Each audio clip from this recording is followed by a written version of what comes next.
लक्ष्मीपति विष्णु भगवान की जय। प्राचीन काल की बात है। किसी राज्य में एक बड़ा प्रतापी और दानी राजा राज करता था। वह हर गुरुवार को व्रत रखकर दीन दुखियों की मदद करके पुण्य प्राप्त करता था, परंतु ये बात उसकी रानी को अच्छी नहीं लगती थी। वह ना तो व्रत करती थी और ना ही दान पुण्य में विश्वास रखती थी। इतना ही नहीं, वह राजा को भी ऐसा करने से मना करती थी। एक समय की बात है, राजा शिकार खेलने के लिए वन में गए हुए थे। घर पर केवल रानी और उसकी दासी थी। उसी समय गुरु बृहस्पति देव साधु का रूप धारण कर राजा के दरवाजे पर भिक्षा मांगने के बहाने से आते हैं। साधु ने जब रानी से भिक्षा मांगी तो वह कहने लगी, हे साधु महाराज, मैं इस दान और पुण्य से तंग आ गई हूँ। आप कोई ऐसा उपाय बताएं जिससे कि मेरा सारा धन नष्ट हो जाए और मैं आराम से रह सकूं। इतना सुनकर बृहस्पति देव ने कहा कि हे देवी, तुम बड़ी विचित्र हो। संतान और धन माया से तो कोई भी दुखी नहीं होता है। अगर अधिक धन है तो शुभ कार्यों में और कुंवारी कन्याओं के विवाह कराओ, विद्यालय और बाग बगीचों का निर्माण करवाओ, जिससे तुम्हारे दोनों लोग सुधर जाएंगे। परंतु साधु की इन बातों से रानी को कोई खुशी नहीं हुई। उसने कहा कि मुझे ऐसे धन की कोई आवश्यकता नहीं है जिसे मैं दान दूं और जिसे संभालने में मेरा सारा समय नष्ट हो जाए। तब साधु ने कहा, अगर तुम्हारी ऐसी ही इच्छा है तो मैं जैसा तुम्हें बताता हूँ तुम वैसा वैसा करना। गुरुवार के दिन तुम घर को गाय के गोबर से लीपना, अपने बालों को पीली मिट्टी से धोना, राजा से हजामत बनवाने को कहना, भोजन में मांस मदिरा का प्रयोग करना, कपड़े बाहर धोबी के यहाँ धुलने के लिए देना। इस प्रकार 7 बृहस्पतिवार करने से तुम्हारा समस्त धन है वो नष्ट हो जाएगा। इतना कहकर साधु के रूप में बृहस्पति देव अंतर्ध्यान हो गए। साधु के अनुसार कहीं बातों को पूरा करते हुए रानी को केवल 3 बृहस्पतिवार ही बीते थे कि उसकी समस्त धनराशि संपत्ति नष्ट होने लगी। भोजन के लिए राजा का परिवार तरसने लगा। तब एक दिन राजा ने रानी से बोला कि हे रानी, तुम यहीं रहो, मैं दूसरे देश जाता हूँ, क्योंकि यहाँ पर सभी लोग मुझे जानते हैं, इसलिए मैं कोई छोटा कार्य नहीं कर सकता। ऐसा कहकर राजा दूसरे देश के लिए चले गए। वहाँ वह जंगल से लकड़ी काट कर लाते और शहर में बेचते। इस तरह वह अपना जीवन व्यतीत करने लगे। इधर राजा के परदेश जाते ही रानी और दासी दुखी रहने लगी। एक बार जब रानी और दासी को 7 दिन तक बिना भोजन के रहना पड़ा तो रानी ने अपनी दासी से कहा, हे दासी, पास ही के नगर में मेरी छोटी बहन रहती है, वह बहुत धनवान है। तू उसके पास जा और कुछ ले आ ताकि थोड़ी बहुत गुजर बसर हो जाए। रानी दासी की बहन के पास गई। उस दिन गुरुवार था और रानी की बहन उस दिन बृहस्पतिवार व्रत की कथा सुन रही थी। दासी ने रानी की बहन को अपनी रानी का संदेश दिया, लेकिन रानी की बड़ी बहन ने कोई उत्तर नहीं दिया। जब दासी को रानी की बहन से कोई उत्तर नहीं मिला तो वह बहुत दुखी हुई और उसे क्रोध भी आया।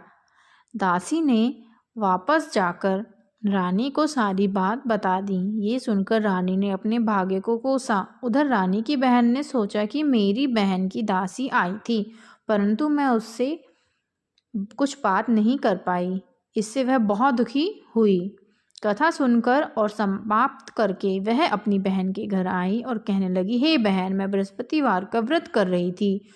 तुम्हारी दासी मेरे घर आई थी, परंतु जब उस समय मैं कथा में थी तब तक ना तो उठते हैं ना बोलते हैं, इसलिए मैं नहीं बोली।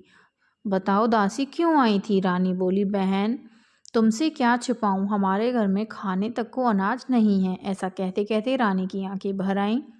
उसने दासी समेत पिछले 7 दिनों से भूखे रहने की संपूर्ण कथा अपनी बहन को बता दी। रानी की बहन बोली, देखो बहन, भगवान बृहस्पति देव सबकी मनोकामनाएं पूर्ण करते हैं। देखो, शायद तुम्हारे घर में अनाज रखा होगा।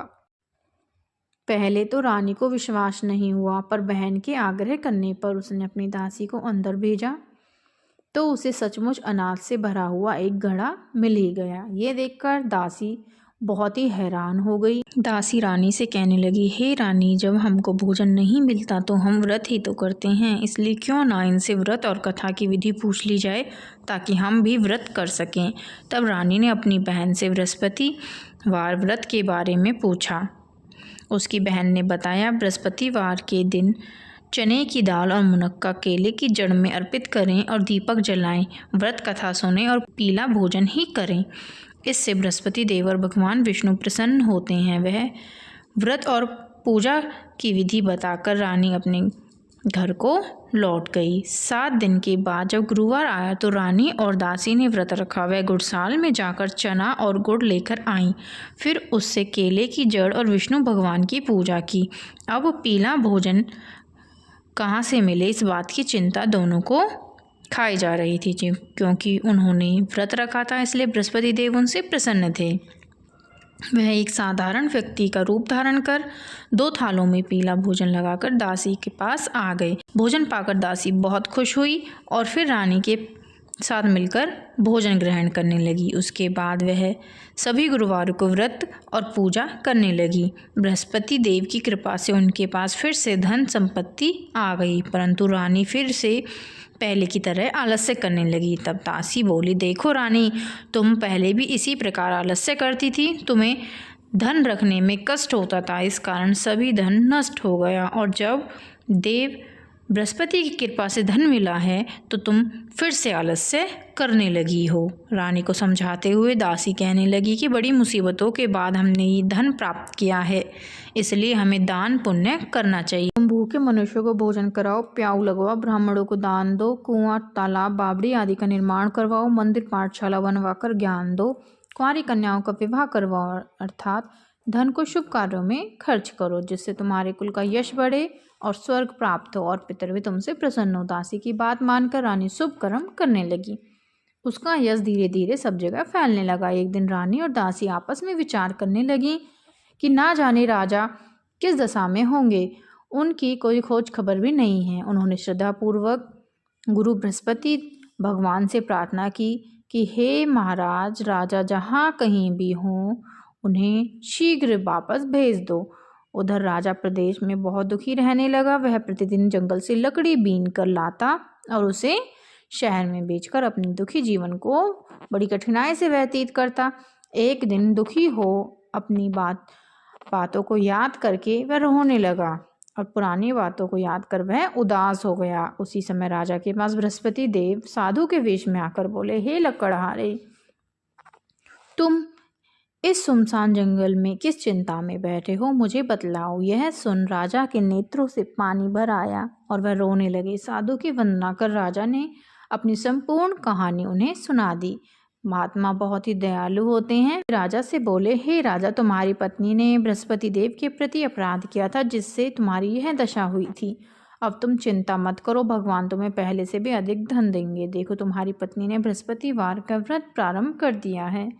अब तुम भी बृहस्पतिवार का व्रत करके चने की दाल व गुड़ जल के लोटे में डालकर केले को सींचा करो, फिर कथा सुनाओ या कहो, भगवान तुम्हारी सब कामनाओं को पूर्ण करेंगे। साधु की बात सुनकर राजा बोला, हे प्रभु, लकड़ी बेचकर तो इतना पैसा भी नहीं बचता जिससे भोजन के उपरांत कुछ बचा सकूं। मैंने रात्रि में अपनी रानी को व्याकुल देखा था। मेरे पास कोई साधन नहीं है जिससे उसको समाचार भेज सकूं या उसका समाचार जान सकूं। फिर मैं कौन सी कहानी कहूं, यह भी मुझको मालूम नहीं है। साधु ने कहा, हे राजा, मन में बृहस्पति भगवान के पूजन व्रत का निश्चय करो, वे स्वयं तुम्हारे लिए कोई ना कोई राह अवश्य बनाएंगे। बृहस्पतिवार के दिन तुम रोजाना की तरह लकड़ियां लेकर शहर में जाना। तुम्हें रोज से 2 गुना धन मिलेगा, जिससे तुम भली भांति भोजन कर लोगे। तब बृहस्पति देव की पूजा का सामान भी आ जाएगा। लकड़हारे की बात सुनकर साधु ने कहा, तुम किसी बात की चिंता मत करो, तुम रोजाना की तरह लकड़ी लेकर जाना। तुम्हें रोज से 2 गुना धन प्राप्त होगा, जिससे पूजन के अलावा भोजन भी कर लोगे। धीरे धीरे समय व्यतीत होने पर फिर गुरुवार का दिन आया। लकड़हारा जंगल से लकड़ी काट कर शहर में बेचने गया। उसे उस दिन और दिनों से अधिक धन मिला। राजा सामान लाकर गुरुवार का व्रत करने लगा। उस दिन से उसके सभी दुख दूर हो गए। लेकिन जब अगले गुरुवार का दिन आया तो राजा व्रत करना भूल गया। इस कारण गुरु भगवान नाराज हो गए। उस दिन उस नगर के राजा ने एक विशाल यज्ञ का आयोजन किया था और शहर के लोगों को अपने घर में भोजन नहीं बनाने का आदेश दिया था। साथ ही यह भी कहा था कि जो भी राज्य में राजा की आज्ञा का पालन नहीं करेगा उसे फांसी की सजा दे दी जाएगी। इस तरह राजा की आज्ञा से नगर के सभी लोग भोजन करने गए, लेकिन लकड़हारा कुछ देर से पहुंचा, इसलिए राजा उसे अपने साथ ले गए और साथ में भोजन करा रहे थे। तब रानी की दृष्टि उस खूंटी पर पड़ी जिस पर उसे हार खूंटी पर दिखाई नहीं दिया। तब रानी ने निश्चय किया कि मेरा हार इस लकड़हारे ने ही चुराया है। लकड़हारे को कारागाह में डाल दिया जाए। कारागार में जाकर राजा बहुत दुखी हुआ और अपनी पुरानी बातों को याद करके रोने लगा। तभी साधु के रूप में बृहस्पति देव प्रकट हुए और उसकी दशा देखकर कहा, तूने बृहस्पति देव की कथा नहीं की थी, इसी कारण तुझे यह दुख प्राप्त हुआ है। अब किसी प्रकार की चिंता मत कर। गुरुवार के दिन तुझे कारागार के दरवाजे पर 4 पैसे पड़े मिलेंगे। उससे तू बृहस्पतिवार की कथा करना, तेरे सभी कष्ट दूर हो जाएंगे। पूजा का सामान मंगा लेना। बृहस्पतिवार के दिन उसे 4 पैसे मिले। उससे राजा बृहस्पति देव की कथा का सामान और पूजन सामग्री मंगा लेता है।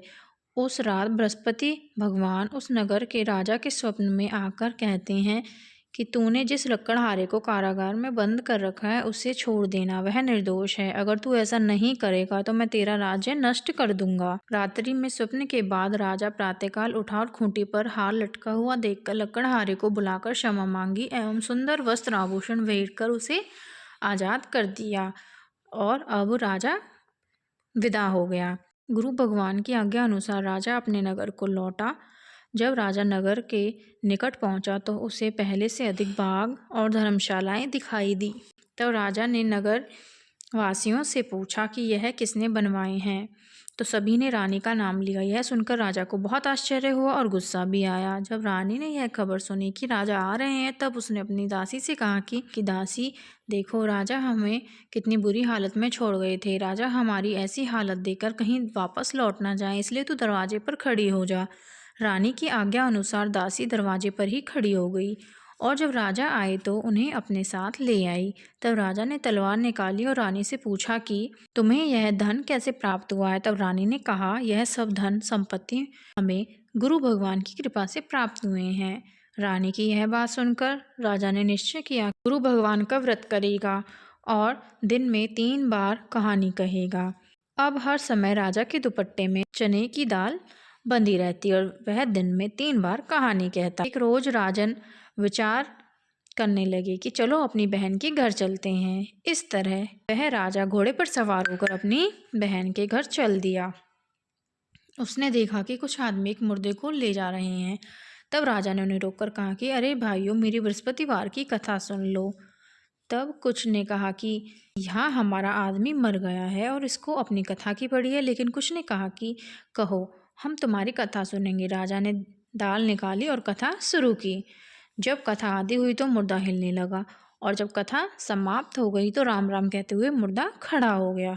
राजा आगे बढ़ा तो उसे एक किसान खेत में हल चलाता दिखा।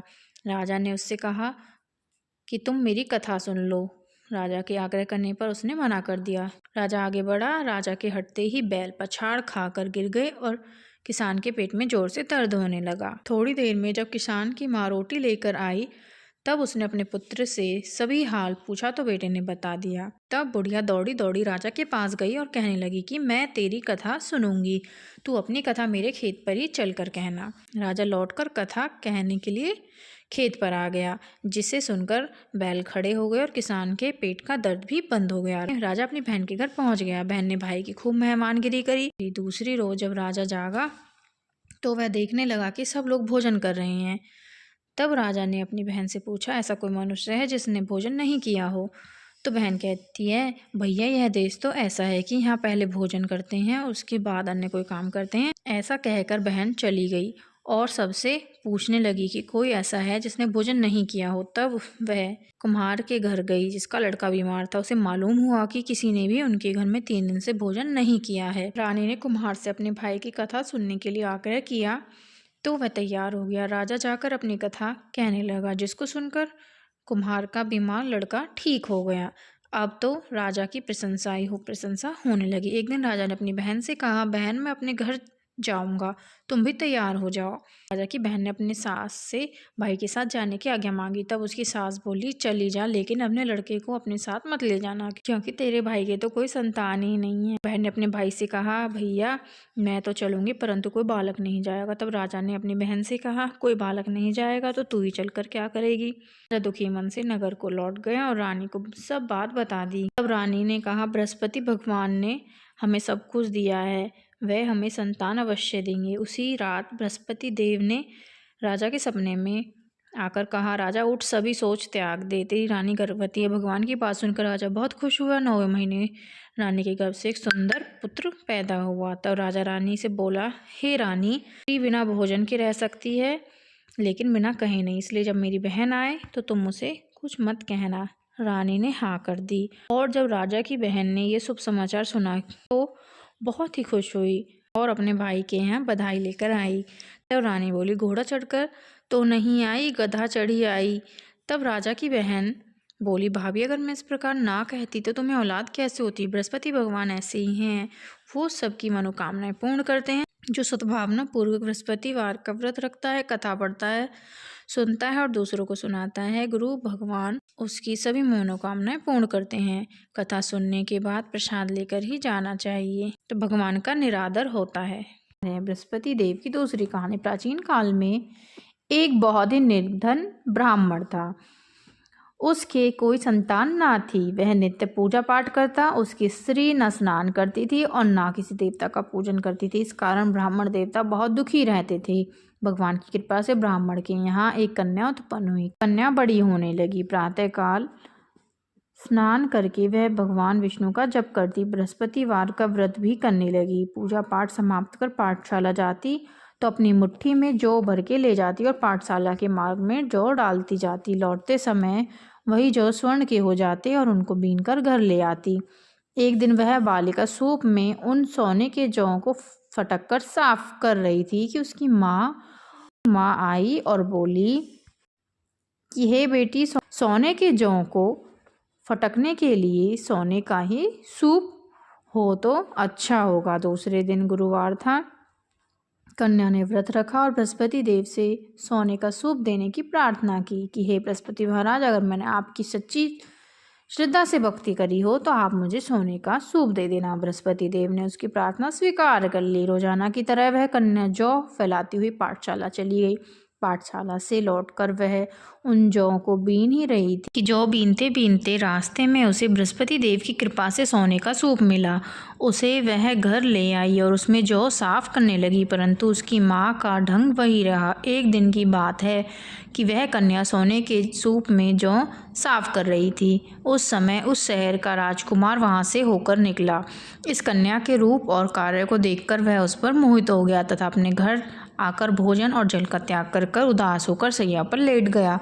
राजा को इस बात का पता चला कि उसका बेटा अन्न जल ग्रहण नहीं कर रहा है, तो अपने प्रधानमंत्री के साथ वह अपने बेटे के पास गए और बोले, हे बेटा, तुम्हें किस बात का कष्ट खाया जा रहा है? तुम मुझे बताओ, किसी ने अपमान किया है और कोई कारण है सो कहो, मैं वही कार्य करूँगा जिससे तुम्हें प्रसन्नता हो। अपने पिता की बातें सुनकर राजकुमार ने उसे अपनी सारी व्यथा सुना दी और कहा, मुझे आपकी कृपा से किसी बात का दुख नहीं है, किसी ने मेरा अपमान नहीं किया है, परंतु मैं उस लड़की से विवाह करना चाहता हूँ जो सोने के सूप में जौ साफ कर रही थी। यह सुनकर राजा आश्चर्य में पड़ा और बोला, हे बेटा, इस तरह की कन्या का पता तुम ही लगाओ, मैं तुम्हारे साथ चल दूंगा, मैं उसके साथ तेरा विवाह अवश्य ही करवा दूंगा। राजकुमार ने उस लड़की के घर का पता बताया। तब मंत्री उस लड़की के घर गए और ब्राह्मण देवता को सभी हाल बतलाया। ब्राह्मण देवता राजकुमार के साथ अपनी कन्या का विवाह करने के लिए तैयार हो गए तथा विधि विधान के अनुसार ब्राह्मण की कन्या का विवाह राजकुमार के साथ हो गया। कन्या के घर से जाते ही पहले की भांति उस ब्राह्मण देवता के घर में गरीब का निवास हो गया। अब भोजन के लिए भी अन्न बड़ी मुश्किल से मिलता था। एक दिन दुखी होकर ब्राह्मण देवता अपनी पुत्री के पास गए। बेटी ने पिता की खूब आओ भगत करी उनकी दुखी अवस्था को देखा और अपनी माँ का हाल पूछा। तब ब्राह्मण ने सभी हाल कह दिया। कन्या ने बहुत सा धन देकर अपने पिता को विदा कर दिया। इस तरह ब्राह्मण का कुछ समय तो सुखपूर्वक व्यतीत हो गया, लेकिन कुछ दिन बाद फिर वही हाल हो गया। ब्राह्मण फिर अपनी कन्या के घर आता है और सारा हाल उसे बता देता है। लड़की बोलती है, हे पिताजी, आप माताजी को यहाँ लेवा लाओ, मैं उन्हें विधि बता दूंगी जिससे गरीबी दूर हो जाए। वह ब्राह्मण देवता अपनी स्त्री को लेकर पहुंचे तो अपनी माँ को समझाते हुए लड़की ने बोला, हे माँ, तुम प्रातःकाल स्नान आदि से निवृत्त होकर विष्णु भगवान का पूजन किया करो, सब दरिद्रता दूर हो जाएगी। परंतु उसकी माँ ने एक भी बात नहीं मानी और प्रातःकाल उठकर अपनी पुत्री के बचे हुए जूठन को खा लिया करती थी। इससे उसकी पुत्री को भी बहुत गुस्सा आया और एक रात को कोठरी में सभी सामान निकाल दिया और उसने अपनी माँ को उसमें बंद कर दिया। प्रातःकाल उसे निकाला और स्नान आदि करा के पाठ करवाया तो उसकी माँ की बुद्धि फिर गई और वो ठीक हो गई और फिर प्रत्येक बृहस्पतिवार को व्रत रखने लगी। इस प्रकार इस व्रत के प्रभाव से उस लड़की के माँ बाप बहुत ही धनवान और पुत्रवान हो गए और बृहस्पति जी के प्रभाव से इस लोक में सुख भोग कर स्वर्ग को प्राप्त हुए।